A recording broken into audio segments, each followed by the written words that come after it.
जरा एक स्थिति की कल्पना कीजिए। कोई इंसान आसमान से छलांग लगाने के लिए एक बहुत ही महंगा पैराशूट खरीदता है। अच्छा। हाँ, और वो हवा में गोते लगा रहा है एकदम बेफिक्र। लेकिन जैसे ही वो जमीन की तरफ तेजी से गिरते हुए उस पैराशूट की डोरी खींचता है तो छतरी खुलने की बजाय एक छोटी सी पर्ची बाहर आती है। ओहो, और उस पे लिखा होता है शर्तें लागू। बिल्कुल, शर्तें लागू। अब ये सुनने में शायद किसी कॉमेडी फिल्म का सीन लगे, लेकिन असल जिंदगी में जब कोई अस्पताल के बिस्तर पर होता है और अचानक उसका मेडिकल इंश्योरेंस क्लेम रिजेक्ट हो जाता है ना, तो वो झटका बिल्कुल इसी पैराशूट के न खुलने जैसा होता है। ये बहुत ही डरावना एहसास है। मतलब सुरक्षा का जो भ्रम टूटता है ना, वो असल में असुरक्षित होने से ज्यादा खतरनाक होता है। लोग जब पॉलिसी खरीदते हैं तो उन्हें लगता है कि उन्होंने मन की शांति खरीद ली है। एकदम सही बात है। लेकिन जब सबसे ज्यादा जरूरत होती है तब उन्हें शांति की बजाय एक बहुत बड़ा आर्थिक और मानसिक झटका मिलता है। हाँ, और लोग समझ ही नहीं पाते कि गलती कहाँ हुई। और बस इसी झटके की असल वजह समझने के लिए आज हमारे सामने कुछ बेहद अहम दस्तावेज और कुछ बहुत ही इन डेप्थ रिसर्च नोट्स मौजूद हैं। ये कोई आम कागज नहीं है, ये इंश्योरेंस इंडस्ट्री की उस फाइन प्रिंट का, यानी उन बारीक अक्षरों में छपी शर्तों का पूरा कच्चा चिट्ठा खोलते हैं, जिन्हें सच कहूं तो हम में से कोई नहीं पढ़ता। हाँ, हम बस एजेंट की बातों पे भरोसा कर लेते हैं। बिल्कुल, एजेंट क्या कहता है, सर फुल कवर है, एकदम टेंशन फ्री रहिए। लेकिन आज की इस विस्तृत चर्चा का मिशन ही ये है कि हम क्लेम रिजेक्शन की जड़ों तक पहुंचे और ये समझें कि ये सच में फुल कवर है या फिर सिर्फ फुल कंफ्यूजन। ये एक बेहद प्रासंगिक चर्चा है।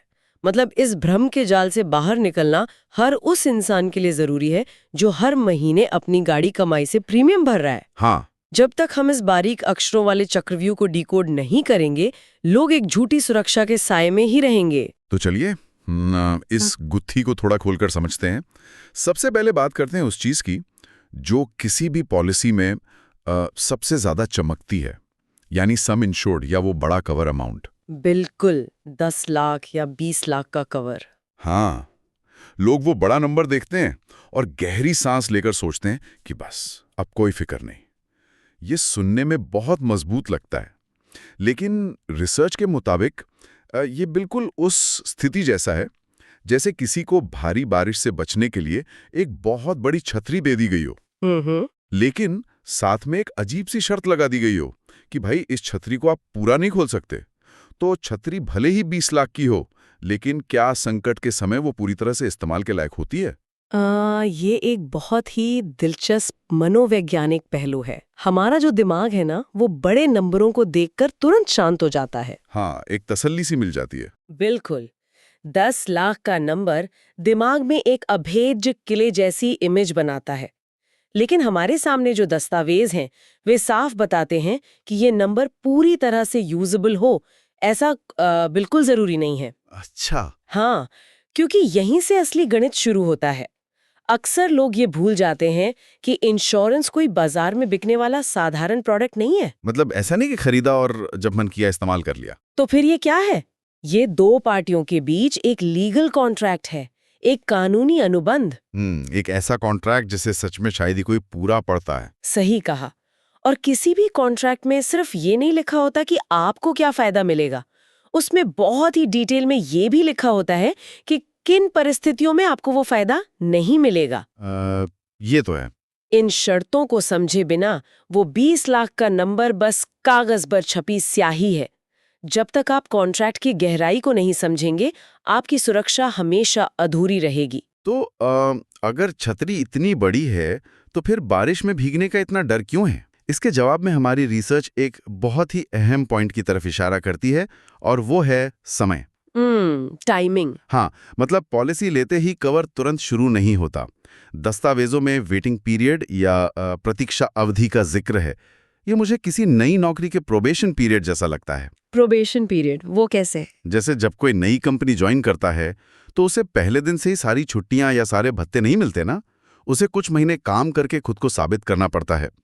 तो क्या हेल्थ इंश्योरेंस में भी ऐसा ही कुछ होता है? यहाँ एक बहुत ही महत्वपूर्ण सवाल ये उठता है कि क्या ये वेटिंग पीरियड सिर्फ कंपनियों का पैसा बचाने का तरीका है? ज्यादातर लोगों को तो यही लगता है। हाँ, लेकिन गहराई से देखें तो ऐसा नहीं है। इसके पीछे रिस्क असेसमेंट काम करता है। मतलब इंश्योरेंस इस सिद्धांत पर चलता है कि बहुत सारे लोग मिलकर एक फंड में पैसा डालें ताकि जरूरत पड़ने पर किसी एक की मदद हो सके। Risk sharing. बिल्कुल। अब सोचिए, अगर वेटिंग पीरियड न हो तो लोग क्या करेंगे? वे तभी पॉलिसी खरीदेंगे जब उन्हें पता चलेगा कि अगले हफ्ते उनकी कोई महंगी सर्जरी होने वाली है। अरे हाँ, ये तो है। अगर ऐसा होने लगा तो कंपनियां तो रातों रात दिवालिया हो जाएंगी। इसीलिए कुछ खास बीमारियों के लिए, जैसे मोतियाबिंद या घुटने बदलने की सर्जरी के लिए 1 साल, 2 साल या कभी-कभी 4 साल तक का वेटिंग पीरियड होता है। अच्छा, तो मान लीजिए किसी ने आज पॉलिसी ली और 6 महीने बाद उसे कोई ऐसी सर्जरी करवानी पड़ गई जो उस लिस्ट में थी, तो क्या कंपनी कुछ तो मदद करेगी? मतलब आधा पैसा या ऐसा कुछ? बिल्कुल नहीं। सच में? हाँ, क्लेम सीधा और पूरी तरह से रिजेक्ट हो जाएगा। कारण साफ है, उस कॉन्ट्रैक्ट के हिसाब से उस बीमारी के लिए सुरक्षा का दायरा अभी शुरू ही नहीं हुआ था। बाप रे। आपके हाथ में कार्ड होने का मतलब ये नहीं है कि शरीर की हर बीमारी कवर हो गई है। ये बहुत बड़ा जाल है उन लोगों के लिए जो सोचते हैं कि प्रीमियम कट गया मतलब टेंशन खत्म। और इसी से जुड़ा एक और बहुत ही सेंसिटिव मुद्दा इस रिसर्च में सामने आया है। पहले से मौजूद बीमारियां यानी प्री एग्जिस्टिंग डिजीजेज। ये सबसे गलत समझा जाने वाला हिस्सा है। दस्तावेज बताते हैं कि ये किसी ऐसे रास्ते पर चलने जैसा है जहां जगह जगह बारूदी सुरंगें बिछी हों। ये सच में सबसे जटिल हिस्सा है। फॉर्म भरते समय आपने अपनी सेहत के बारे में क्या बताया और क्या छिपाया, क्लेम के वक्त सिर्फ और सिर्फ यही देखा जाता है। इंश्योरेंस का जो पूरा ढांचा है ना, वो परम सद्भाव के सिद्धांत पर काम करता है। मतलब कंपनी मानकर चलती है कि आपने अपनी मेडिकल हिस्ट्री पूरी ईमानदारी से बताई है और उसी के आधार पर वे आपका प्रीमियम तय करते हैं। लेकिन कई बार ऐसा होता है कि लोग जानबूझकर झूठ नहीं बोलते। जैसे मान लीजिए किसी को 10 साल पहले कोई छोटी सी सर्जरी हुई थी, या उसे हल्का ब्लड प्रेशर रहता है जिसे वो कोई सीरियस बीमारी मानता ही नहीं। हाँ, लोग अक्सर इसे इग्नोर कर देते हैं। बिल्कुल। तो अगर फॉर्म भरते वक्त उसने ये जानकारी नहीं दी, जिसे हम एक अनजाने में हुई भूल कह सकते हैं, तो क्या तब भी क्लेम पर असर पड़ेगा? दुर्भाग्य से हाँ। मतलब कोई रियायत नहीं? इंश्योरेंस कॉन्ट्रैक्ट में अनजाने में हुई भूल के लिए कोई जगह नहीं होती। अगर क्लेम के टाइम अस्पताल की पुरानी फाइलों से ये साबित हो गया कि बीमारी पुरानी थी और फॉर्म में उसका जिक्र नहीं था, तो कंपनी जानकारी छिपाने का हवाला देकर पूरा क्लेम रिजेक्ट कर सकती है। ओहो। क्योंकि तकनीकी रूप से ये कॉन्ट्रैक्ट की मूल शर्तों का उल्लंघन है। चलिए एक पल के लिए मान लेते हैं कि कोई इंसान बहुत जागरूक है और एकदम ईमानदार है। उसने सब कुछ सच सच बता दिया। उसकी पॉलिसी भी पुरानी हो चुकी है, तो वेटिंग पीरियड भी खत्म हो गया और उसे पहले से कोई बीमारी भी नहीं थी। अब तो हर हाल में उसे पूरा पैसा मिल जाना चाहिए। लेकिन यहाँ आकर हमारी रिसर्च हमें एक और छुपे हुए तहखाने की तरफ ले जाती है, जिसे अपवाद यानी एक्सक्लूजन और सहभुगतान यानी कोपे का नाम दिया गया है। ये बहुत ही खतरनाक शब्द है। और यहीं पर यह चर्चा सच में बहुत दिलचस्प हो जाती है। ये मुझे किसी बहुत ही महंगे बुफे में जाने जैसा लगता है। बाहर बड़ा सा बोर्ड है कि एंट्री फ्री है, जितना चाहो खाओ। लेकिन अंदर जाने पर पता चलता है कि भाई अगर मीठा खाना है या कोई खास डिश लेनी है तो उसका बिल अलग से देना होगा। ये उपमा एकदम सटीक है। कोई पॉलिसी क्या कवर करती है ये जानना जितना जरूरी है, उससे कहीं ज्यादा जरूरी ये जानना है कि वो क्या कवर नहीं करती है। और यही एक्सक्लूजन का हिस्सा होता है। जैसे कि कई पॉलिसियों में कॉस्मेटिक सर्जरी, दांतों का इलाज या कुछ नए तरह के मॉडर्न इलाज पूरी तरह से बाहर रखे जाते हैं। अच्छा, मतलब वो लिस्ट में ही नहीं होते? हाँ, लोग अस्पताल में भर्ती होते हैं और सोचते हैं कि बिल तो इंश्योरेंस कंपनी देगी, लेकिन क्लेम के वक्त अचानक पता चलता है कि वो बीमारी या वो इलाज तो एक्सक्लूजन लिस्ट में था, और नतीजा एक बहुत बड़ा आर्थिक झटका। और फिर ये जो कोपे का क्लॉज है, ये भी तो एक बड़ा पेच है। रिसर्च के हिसाब से इस क्लॉज का सीधा सा मतलब ये है कि कुल बिल का एक फिक्स्ड हिस्सा ग्राहक को खुद अपनी जेब से भरना होगा। बिल्कुल। इसे अर्थशास्त्र में मॉरल हजार्ड या लापरवाही रोकने का तरीका कहते हैं। लापरवाही वो कैसे? जरा सोचिए, अगर किसी को पता हो कि अस्पताल का सारा खर्च कोई और उठाने वाला है, तो वो सबसे महंगे अस्पताल में जाएगा ना, और डॉक्टर जितने भी टेस्ट बोलेगा वो खुशी खुशी करवा लेगा। हाँ, क्योंकि अपनी जेब से तो कुछ जा नहीं रहा। इसी टेंडेंसी को रोकने के लिए कंपनियां कोपे क्लॉज लाती हैं। मान लीजिए किसी का अस्पताल का बिल 5 लाख रुपया आया है और उनकी पॉलिसी में 20% का कोपे लगा है। इसका मतलब है कि कंपनी सिर्फ 80% यानी 4 लाख रुपए ही देगी। बाकी का 1 लाख रुपए मरीज के परिवार को खुद चुकाना होगा। अरे लेकिन ये तो सरासर अनुचित लगता है। मतलब कोई भी अपनी खुशी से या शौक से तो अस्पताल जाता नहीं है। वो तो है। बीमारी तो एक मजबूरी है ना। ऐसे में ये कहना कि लोग जानबूझकर ज्यादा खर्च करेंगे, क्या थोड़ा अजीब नहीं है? आपकी बात सही है कि कोई शौक से बीमार नहीं पड़ता, लेकिन यहाँ बात बीमारी की नहीं बल्कि इलाज के तरीके और चुनाव की है। अच्छा, चॉइस की बात है। हाँ, जब किसी को अपनी जेब से पैसा देना होता है तो वो डॉक्टर से पूछता है कि डॉक्टर साहब, क्या ये महंगा स्कैन सच में जरूरी है, या क्या हमें 3 दिन की बजाय 2 दिन में छुट्टी मिल सकती है? पॉइंट है। लेकिन जब बिल मुफ्त होता है तो लोग ये सवाल पूछना बंद कर देते हैं। कोपे का मेन पर्पस ग्राहक को खर्चों के प्रति अलर्ट रखना है, लेकिन प्रॉब्लम यह है कि लोग प्रीमियम बचाने के लालच में इसे चुन तो लेते हैं, पर क्लेम के वक्त इसकी भारी कीमत चुकानी पड़ती है। समझ गया। लेकिन मुझे लगता है कि ये गणित यही खत्म नहीं होता। हमारी रिपोर्ट में एक और बहुत ही डरावने क्लॉज की तरफ इशारा किया गया है, जिसे रूम रेंट लिमिट या कमरे के किराए की सीमा कहा गया है। ये सबसे बड़ा ट्रैप है। पहली नजर में तो ये बहुत मामूली सा नियम लगता है। मतलब मान लीजिए मेरी पॉलिसी में 5,000 रुपए प्रतिदिन वाले कमरे की लिमिट है, लेकिन इमरजेंसी के वक्त वो कमरा खाली नहीं था और मैंने 8,000 रुपए वाला कमरा ले लिया। अब सीधा सा गणित तो यही कहता है कि भाई कंपनी अपना 5,000 देगी और जो रोज का 3,000 का अंतर है वो मैं अपनी जेब से दे दूंगा। बात खत्म। इसमें इतना खतरनाक क्या है? अगर हम इसे एक बड़े परिदृश्य से जोड़कर देखें तो यही सबसे बड़ा धोखा होता है। धोखा? कैसा धोखा? अगर आप अस्पताल की बिलिंग का ढांचा समझेंगे तो पता चलेगा कि ये सिर्फ कमरे के किराए के 3,000 के अंतर की बात नहीं है। अस्पताल का पूरा फाइनेंस इस बात पर टिका होता है कि आपने कौन सा कमरा चुना है। मैं कुछ समझा नहीं। इसे ऐसे समझिए, अगर आप सिनेमा हॉल में नॉर्मल सीट की बजाय वीआईपी रिक्लाइनर सीट लेते हैं तो सिर्फ टिकट का दाम नहीं बढ़ता, उस वीआईपी एरिया में मिलने वाला पॉपकॉर्न, पानी की बोतल और सर्विस भी महंगी हो जाती है। मतलब जो कमरा हमने चुना है वही बाकी सारे खर्चों का रेट तय करता है। एकदम सही। अस्पताल में कमरे की कैटेगरी के आधार पर ही डॉक्टर की फीस, ऑपरेशन थिएटर का चार्ज, यहाँ तक कि नर्सिंग चार्ज भी तय होते हैं। रुकिए, ये बात मेरी समझ से बिल्कुल बाहर है और सच कहूं तो एकदम इलॉजिकल लगती है। हाँ, सुनने में अजीब लगता है। मतलब डॉक्टर ने जो सर्जरी की है या जो टाइम दिया है वो तो वही है ना। शरीर का ऑपरेशन तो वैसा ही होगा, चाहे कमरा 5,000 का हो या 8,000 का। फिर कमरा बड़ा लेने से कंपनी डॉक्टर की फीस में कटौती क्यों करने लगती है? भले ही अतार्किक लगे, लेकिन इंश्योरेंस में इसे प्रोपोर्शनेट डिडक्शन या आनुपातिक कटौती कहा जाता है। Proportionate deduction? हाँ, कंपनी का लॉजिक यह है कि चूंकि आपने अपनी लिमिट से 60% ज्यादा महंगा कमरा लिया है, तो इसका मतलब है कि आपके बाकी सारे बिल भी उसी अनुपात में बढ़कर आए होंगे।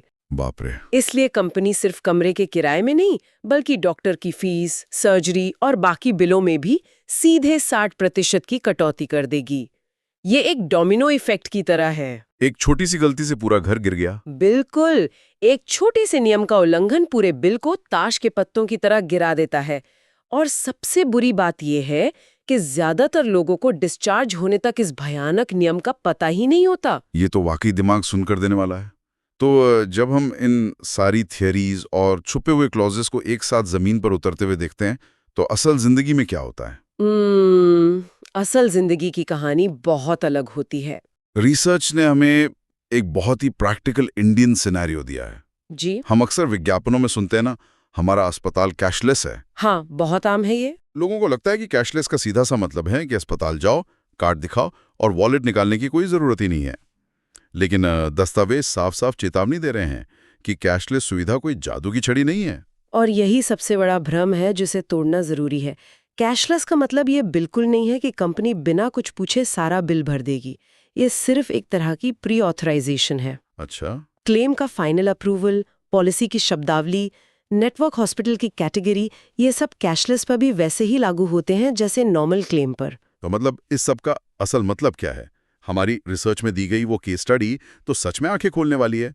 जरा उस स्थिति को देखिए एक परिवार है जो पिछले 7-8 सालों से बिना किसी चूक के अपना प्रीमियम भर रहा है। अचानक घर में किसी को मेडिकल इमरजेंसी आती है और अस्पताल ले जाना पड़ता है। इलाज के बाद बिल आता है 4 लाख रुपए का। जी। परिवार सोचता है कि चलो कम से कम पैसों की टेंशन तो नहीं है, लेकिन जब क्लेम सेटल होता है तो मानो उनके ऊपर आसमानी टूट पड़ता है। एक के बाद एक कई झटके लगते हैं। हाँ, क्योंकि इस एक बिल पर वो सब कुछ लागू हो जाता है जिसकी हमने अभी तक चर्चा की है। वो कैसे? देखिए, जैसे ही क्लेम प्रोसेस शुरू होता है, सबसे पहले वेटिंग पीरियड का नियम सामने आता है। तो कुछ खास जांच और दवाइयों के 25,000 रुपए सीधे कट जाते हैं। उसके बाद आता है कोपे का नियम।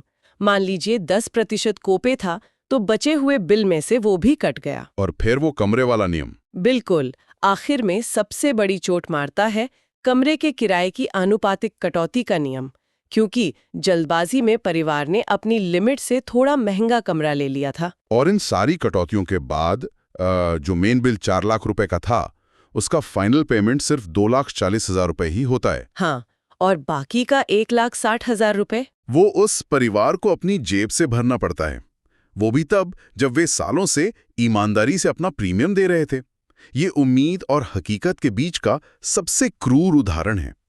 कोई भी इंसान इस स्थिति में खुद को पूरी तरह से ठगा हुआ महसूस करेगा। यही कारण है कि विज्ञापनों के शोर से परे जाकर उस असली कॉन्ट्रैक्ट को समझना इतना जरूरी है। कोई भी व्यक्ति इस तरह के आघात से बच सके, इसके लिए हमारी रिसर्च ने 6 पॉइंट की एक बहुत ही अच्छी चेकलिस्ट दी है। ये चेकलिस्ट तो हर किसी को साइन करने से पहले देखनी चाहिए। बिल्कुल। पहला पॉइंट, वेटिंग पीरियड को अच्छी तरह समझें, खासकर पुरानी बीमारियों के लिए। दूसरा पॉइंट, अपवादों की लिस्ट, यानी क्या क्या कवर नहीं है उसे ध्यान से पढ़ें। सही कहा। तीसरा है कोपे का क्लॉज। इसे बारीकी से समझें और हो सके तो ऐसी पॉलिसी लें जिसमें ये नियम ना हो। और चौथा पॉइंट है कमरे के किराए की लिमिट। ये तो हमने बहुत ही डिटेल में देख लिया कि ये छोटी सी शर्त कैसे पूरे बिल की धज्जियां उड़ा सकती है। हाँ, पांचवा पॉइंट है प्री एग्जिस्टिंग डिजीज को डिक्लेयर करने का सही तरीका। कोई भी जानकारी छिपाए नहीं। और आखिर में छठा पॉइंट, कंपनी की क्लेम सेटलमेंट प्रोसेस कितनी आसान और पारदर्शी है, ये जरूर चेक करें। ये चेकलिस्ट एक तरह से वो मैग्नीफाइंग ग्लास है जिससे आपको अपनी पॉलिसी देखनी चाहिए। अगर हम आज की इस पूरी चर्चा का निचोड़ निकालें तो एक बहुत ही साफ गोल्डन रूल सामने आता है। क्या? वो रूल ये है कि इंश्योरेंस कंपनी के ब्रोशर और पॉलिसी के असली कॉन्ट्रैक्ट में जमीन आसमान का फर्क होता है। बिल्कुल। ब्रोशर तो सिर्फ मार्केटिंग का टूल है, वो बस मुस्कुराते हुए चेहरे और बड़ी बड़ी छतरियां दिखाता है। लेकिन जो असली सच्चाई है, जो कड़ी शर्तें हैं, वो उस भारी भरकम बारीक अक्षरों वाले कॉन्ट्रैक्ट में होती हैं। ये दोनों एकदम अलग दुनिया है। यानी पॉलिसी लेते समय किसी को भी एजेंट की मीठी बातों के झांसे में नहीं आना चाहिए। इसके बजाय हमें सिर्फ 2 बहुत ही सीधे सवाल पूछने चाहिए। पहला, इस पॉलिसी में क्या क्या कवर है, और दूसरा, जो कि सबसे ज्यादा जरूरी है, इस पॉलिसी में क्या क्या कवर नहीं है। यही वो सवाल है जो पूरा गेम बदल सकता है। एकदम सही, क्योंकि जब आपको क्लियरली पता होता है कि क्या कवर नहीं है, तभी आप असल में अपने रिस्क का सही अंदाजा लगा पाते हैं। आप मेंटली तैयार रहते हैं और मुसीबत के वक्त कोई बड़ा झटका नहीं लगता। तो आज हमने इन दस्तावेजों के जरिए जो सबसे बड़ी बात सीखी वो ये है कि सिर्फ जेब में एक कार्ड होना सुरक्षा की गारंटी नहीं है।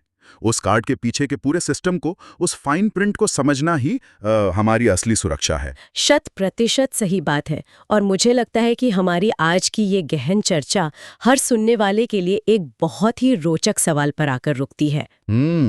एक ऐसा विचार जिस पर सच में गहराई से सोचने की जरूरत है। बिल्कुल। और वो विचारणीय सवाल ये है कि जरा सोचिए, अगर बीमा कंपनियां जोखिम के गणित को इतने शानदार तरीके से समझती हैं, उन्हें पता है कि किस शब्द को कहाँ रखना है ताकि उनका अपना रिस्क कम से कम हो, तो क्या पॉलिसी खरीदते समय हमें और आपको, हर व्यक्ति को, खुद भी अपना एक रिस्क एनालिस्ट नहीं बन जाना चाहिए? बिल्कुल बनना चाहिए। अगली बार जब आपके सामने कोई नया नियम या शर्त आए तो उसे सिर्फ ऊपर ऊपर से ना पढ़ें।